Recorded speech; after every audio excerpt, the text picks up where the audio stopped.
Rohan, how does someone like you, and knowing and your background, you've been an engineer, you are an entrepreneur, successful entrepreneur, and what I hear from people is that you won by great margin and now you're a minister handling so many portfolios. What got you to take this decision to enter politics? Well, I wouldn't know where it started, but then you always count on destiny. It's always been something to be going towards to make a change. The thought has been to make a change in the system. Being from education to business, as you say, it's a ladder of what you need to climb. And as you climb that ladder, you realize that there are so many faults or flaws in the system, which in spite of, you can be in two parts. Either keep blaming the system or be a part of the system and try and make a change to it. So me and my brother being in business, I thought of maybe try a thing where we can try and change the system. The opportunity, by God's grace, we have gone in as independent for the last 10 years. And it's allowing me to give some free thoughts along with the coalition government, along with the help of Mr. Manohar Parrikar. I'm definitely able to do justice to the portfolios given to me. All three are quite major and challenging: labor and employment, revenue and IT. And a lot of things which can give reforms, giving the common man the ease of doing business. But that's where it actually starts. And that's where we always thought we needed to make a change. And I think the change has started. The last 1 year has seen a lot of changes in the government, a lot of changes in my departments. And I feel if we can give this with a little more passion, whatever Goa needs, I strongly believe that if we need to build a nation, the states need to be strong. And if the state needs to be strong, you need a good governance holding the states together. And education, putting the systems, what you think in place, trying to be in par with the technology or trying to be in par with the world. Because technology cannot stop for you and me. It goes ahead. It either races you or you be in par with that. And we need to ensure that the generation next is able to be there. And as Goa, when we talk on the world map, it is always known as a tourist destination. As an economy, we need to create another economy which will keep it growing.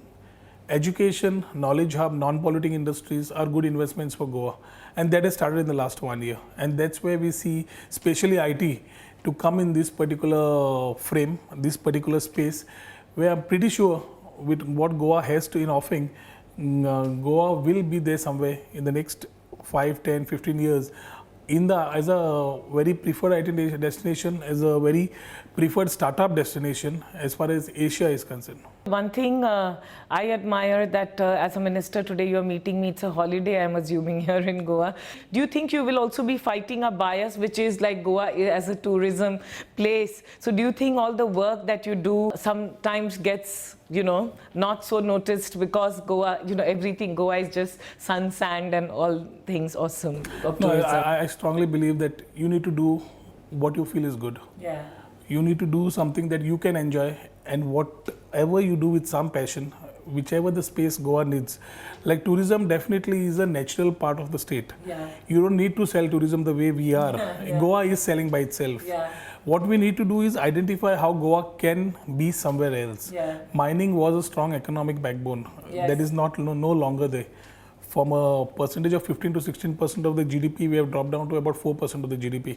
In spite of that, we are moving around. So that's something we need to know, understand and plan for the next generation. And that's where IT, knowledge-based industries, like you have IIT already setting up, NIT is coming in, you have BITS Bilani already present here. So you have education coming at a particular level in the state, other than the Goa Engineering College and the basic infrastructure that we hold. The graduates which come out of Goa were basically not able to sustain themselves, or the opportunity gap was there because of the type of opportunities they couldn't get in Goa. This is something which we need to avoid. The brain drain has to be avoided. We need to ensure that opportunities are created in Goa and we are able to pay as handsomely as any part of the state. So I think this ecosystem, as it drives, we should be able to turn around this thing in the next 4 to 5 years. We should be able to show the real difference, not only by creating and getting a challenge like unemployment to employment conversion, a big ratio, but also allowing a revenue, indirect or direct, to come to the state in terms of investment, in terms of taxes, in terms of other opportunities. And this will allow us, the state, to actually move ahead when we compete ourselves with the other states. I wouldn't want to compete with the other states, but then it always gives you a flavor where you say your highest per income, capita per income, your higher GDP is high, but at the same time, a level of economic sustainability has to be there. You know, I read something very interesting about you. You actually asked 22 companies who gave job opportunities outside the state, and you said that why not first preference to people from Goa? And it's like taking a bold stand. The present government is taking initiatives, and the least we would expect is a non-reciprocation from industries which are in the state. They are using our resources, they are using all the available amenities, and they come in as an investment to the state. Whatever they are wanting as an industry, the state is always there giving a helping hand and a support. What does the state expect? State just expects revenue directly or indirectly, and very importantly, employment to be met up. There's always a saying that Goans are not meeting up to the skill gap. So my question to the industry is, where does it stop? Why not create this skill development, create these young budding fellows who can be there with you? Why do you need, I wouldn't want to have a partiality or a biased opinion about a Goan and a non-Goan. But by being a son of the soil, it's always important that our people who are there passing out get opportunities in the industries, in the space that is there for Goa. And when we have people who are eligible or fit enough to be there, so as Labour and Employment Minister also, we are trying to ensure that this type of functionings from the respective industries is not expected. Very seriously, it's been looked at, and we are also trying to channelize sort of an arrangement between the Labour and Employment Ministry and the industries, where the government also is able to support freshers, and we are able to drive a particular sort of ecosystem which allows freshers to get skills upgraded through industries. So that will be the first turnaround of reducing the unemployment ratios. The IT policies, the startup policies also are well defined in terms of recruiting from the campus itself. Additional incentives have been given. Why is the government giving this? Investment Promotion Board, industry policy, everywhere the focus is on employment.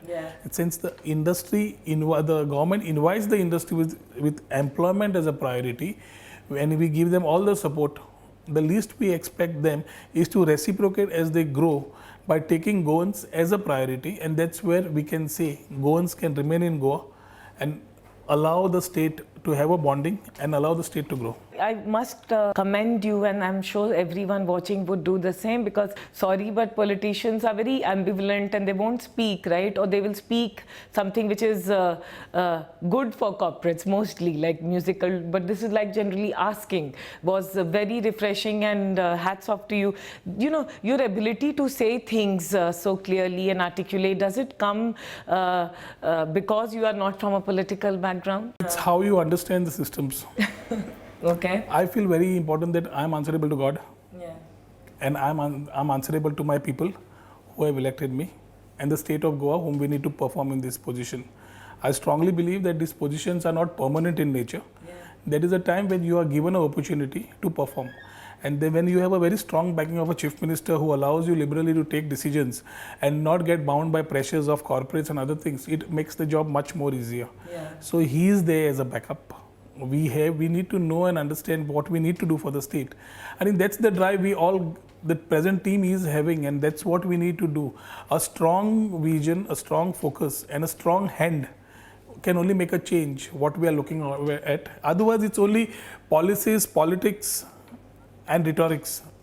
Driving it into reality has always been a challenge and on the paper. I believe that we need to transit that paper into reality, and that's what last 1 year as a minister, and before that another 5 years before that as a MLA, I have been doing. Now my question and favorite topic, startups. So two things. One, what are you doing to create more startup vibrant ecosystem in Goa? And the other thing I wanted to know is that how are you looking at attracting whoever is watching, if they have to come to Goa, besides partying, why should they come and set up their businesses here? Goa is always preferred. So when you say Goa, whether it's an industry to come in, or whether it's a holiday, or whether it's a conference, Goa strikes. Now we are seriously saying that we are coming with policies that we need to attract, whether it's startup, the IT policy, or the electronics policy. All this culture which we are trying to create has started, but then we would like to grow fast.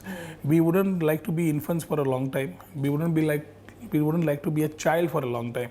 We would like to grow fast, get into adulthood, and try and be there on the world map. And for that, the policies are seriously driven with a lot of incentives, with a lot of support, like the IT policies coming out, which will be one of the best in the country. I can boast about it. Yeah.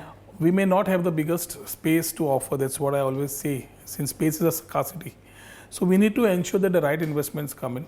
Again, the focus areas become two: unemployment to employment, convergence, and the revenue to the state.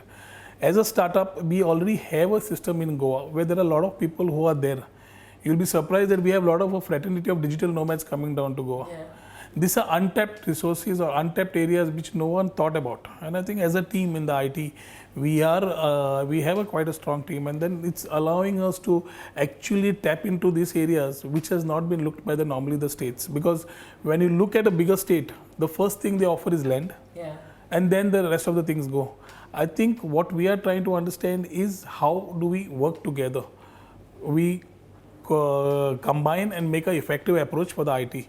The infrastructure, the basic things which were required, policies, we have been much ahead than what we expected. And I think as the policies come out, each policy will have a driver. By supporting it with venture capitalists, the angel funding networks will be support systems which will be giving in. The focus areas, whether it's virtual reality, whether it's animation, whether it's augmented reality, whether it's 3D, whether it's robotics, all these niche segments which are defined in the policies will allow an investor to come very strongly and pitch in and say that we would want to come in. And this is the pull factor which we are trying. I keep saying that we need a pull factor.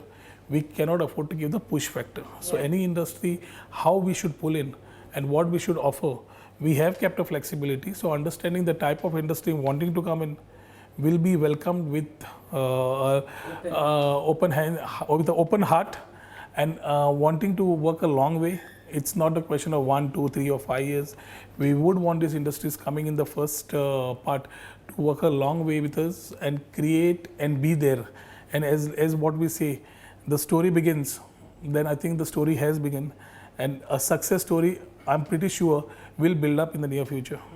You are man on mission. Rohan, I would love you to elaborate, because you were saying that Goa is not a big land mass, and that's why you're looking at future technologies. If you could share with us, what are some of the technologies that you'll be focusing on? As I said, when we are talking about artificial intelligence, we are talking about augmented reality, we are talking about VR, virtual realities. There is a scope for so many things. It's not that we are not going with the conventional things. It shouldn't be misunderstood that Goa is only looking at ABC products. We are opening up out to the IT segment, and we would expect everything under the IT to come there in bits and pieces. We are looking at some big labels to come and set shops in Goa. The minute they are coming down, it will allow us to brand ourselves as an IT destination. And as we said, like in the IT policy, we have said 2 billion and above turnover companies. It's like the empowered committee under the chief minister will discuss issue to issue. Like in the normal policies, we have taken care of the basic issues like internet, all reimbursements, stamp paper, unemployment, meaning creating employment, employment support, internet. It's so many things that we have taken care in the policy. Unemployment is a very important thing, where we are also supporting the person being taken in with a particular salary reimbursement. So all these things will be drivers to start with. The startup fraternity is already set. We roughly in Goa have close to 100 startups already operating without the policies. With the message of policies coming out, the startup thing coming up, I think we are already filled up with a lot of interesting inquiries. We need to convert it into investments to Goa. And as it takes the kickstart, which we are expecting in this month end to have a startup day, that will allow the whole state and the country to know where Goa is actually heading. So let's wait for the startup day so the announcement can have some more things to add. Are you looking at collaborating more with DIPP? We've been tracking some photos with you and Mr. Suresh Prabhu on different things happening and his interest in Goa. So what are you looking at? For every decision we take, we need a strong backup. All these things have not come by one Rohan. There has been a team. We have a IT advisory council. We have people, legends of the IT industry like Mr. Mohandas Pai. We have so many other guys who are there associated with us, mentoring the state in terms of decisions, in terms of how we take the IT ahead.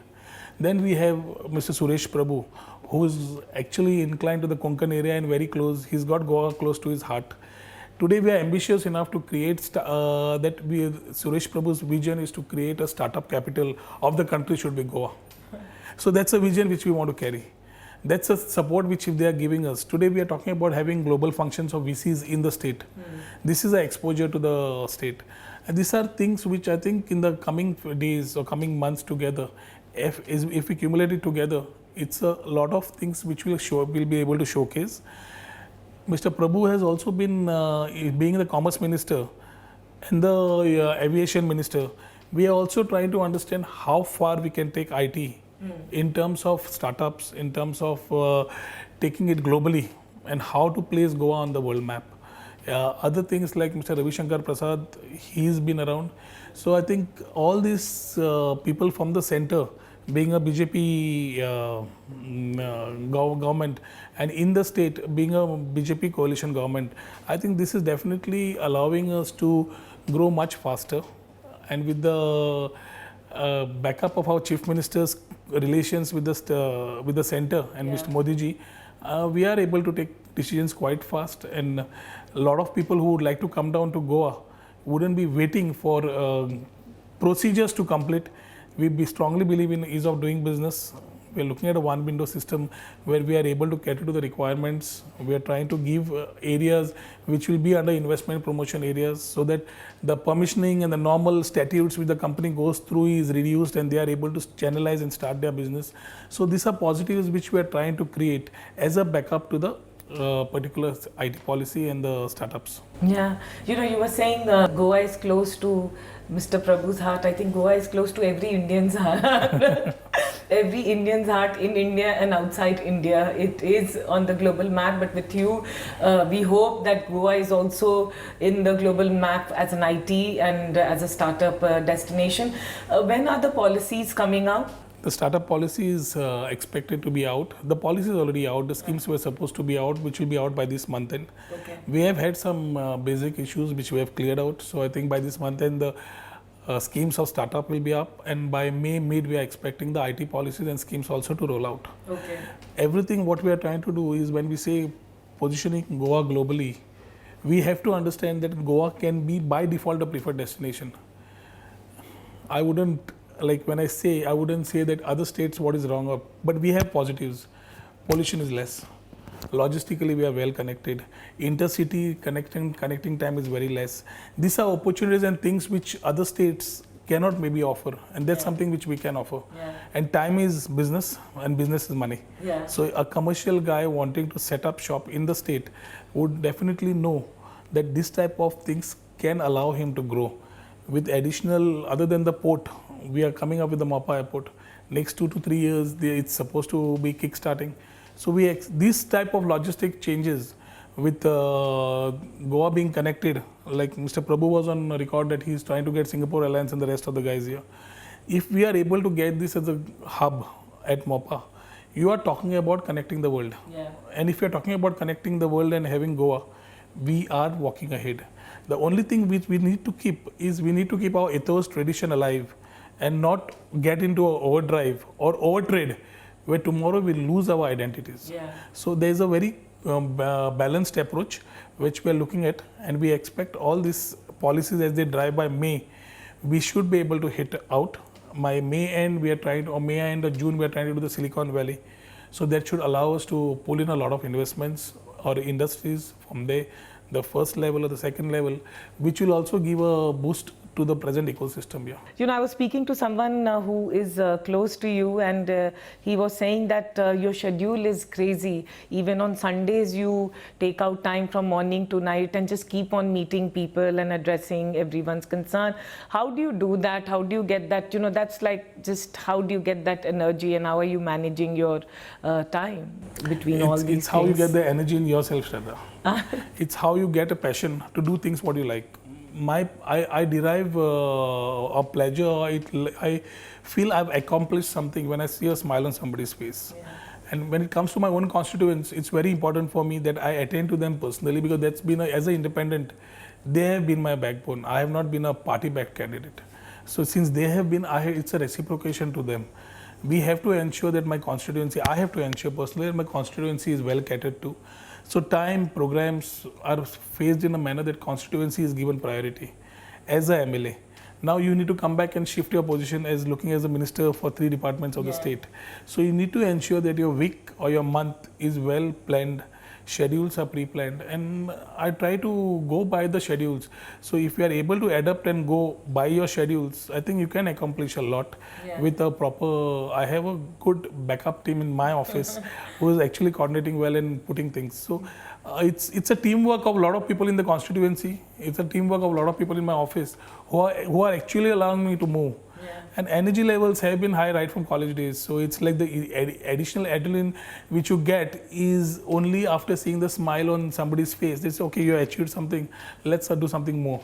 And that's how it's been. And I think by God's grace, we have been able to deliver. And I hope with all these things that have come, we should be able to deliver much more than today. So if you have to compartmentalize yourself, or I don't know if you're able to do that, are you more of an entrepreneur, more of a politician, more of a thinker, doer? How do you think now that you are in this hot seat as I a am minister? a simple man who would like to make my priorities right, whether it's family, whether it's business, when it's politics, or when it's my constituency, or whether it's any other accomplished target or target to accomplish. I believe that if you are able to focus yourself right, you know where you're projecting yourself in the next 5 years, 10 years, you know what you need to achieve, and you start working in that line, having delegated people doing a lot of things for you. I think achievement is not an issue. You only need to know how to get your things done and have your drive to personally go and do it. So that allows you to get a better motivated team. Man, as team, it can never be an I factor here. It's always a we factor. So we as a factor can allow anybody, any individual, any state or any country to grow well. So whatever challenges are coming, it's not only my challenge. It's a challenge which I share across my team. And we find a solution how to take it ahead. And that's how we have been successful enough by God's grace to be here. Yeah, great, awesome, very inspired talking to you. And look forward to all the awesome growth and progress in Goa. Thank you so much. Thank you. Thank you.